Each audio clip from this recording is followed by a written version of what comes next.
Kami lanjutkan Kompas Pagi, Saudara, dengan informasi dari Menteri Kesehatan Budi Gunadi Sadikin yang mengonfirmasi adanya 8 kasus COVID-19 varian BA4 dan BA5 di Indonesia. Pemerintah memprediksi puncak gelombang akan terjadi pada bulan Juli mendatang. Menteri Kesehatan menjelaskan pemerintah akan mengawasi potensi puncak kasus COVID-19 varian BA4 dan BA5 yang biasanya terjadi sebulan pasca penemuan kasus pertama. Artinya, pada minggu kedua atau ketiga bulan Juli, pemerintah akan melihat perkembangan kasusnya di Indonesia. Menurut Menteri Kesehatan, jika masyarakat di Indonesia sudah siap dan membekali diri dengan vaksin dosis ketiga, kemungkinan puncak kasus di Indonesia tidak akan tinggi. Karena sekarang kan sudah bulan Juni-Juli ini. Semua negara sudah siap-siap ada gelombang berikutnya. Pengamatan kami ini gelombang BA4, BA5 itu biasanya puncaknya tercapai 1 bulan sesudah penemuan kasus pertama. Jadi harusnya di minggu kedua Juli, minggu ketiga Juli kita akan lihat puncak kasus dari BA4, BA5 ini. Kalau memang benar-benar masyarakat kita siap, termasuk dengan boosternya yang baik, kemungkinan besar puncaknya tidak akan tinggi. Dan ditambah dengan adanya booster ini, daya tahan imunitas masyarakat akan bertahan 6 bulan lagi.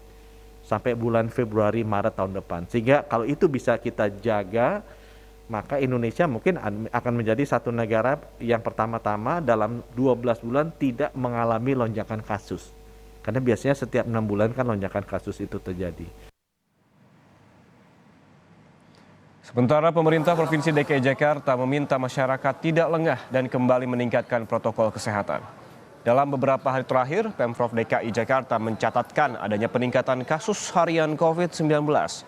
Sejak Selasa pekan lalu, DKI Jakarta mengalami lonjakan kasus harian di atas 200 kasus yang terkonfirmasi positif COVID-19. Wakil Gubernur DKI Jakarta Ahmad Riza Patria kembali mengimbau untuk tetap waspada dan kembali meningkatkan protokol kesehatan. Jadi upaya-upaya pencegahan sudah dilakukan bersama Kementerian Kesehatan. Upaya pencegahan preventif terus kita lakukan. Prinsipnya Pemprov sudah menyiapkan sarana prasarana, tenaga kesehatan, melakukan sosialisasi. Tapi semua itu ya, yang lebih penting adalah kesadaran seluruh warga itu sendiri. Betapapun baiknya fasilitas tenaga kesehatan yang kami siapkan, semua berpulang kepada kita seluruh warga untuk disiplin. Sekalipun sudah diperkenankan tidak menggunakan masker di ruang terbuka, kami minta seluruh warga Jakarta khususnya agar tetap patuh, taat, disiplin, bertanggung jawab melaksanakan protokol kesehatan. Ya. Inilah satu-satu cara.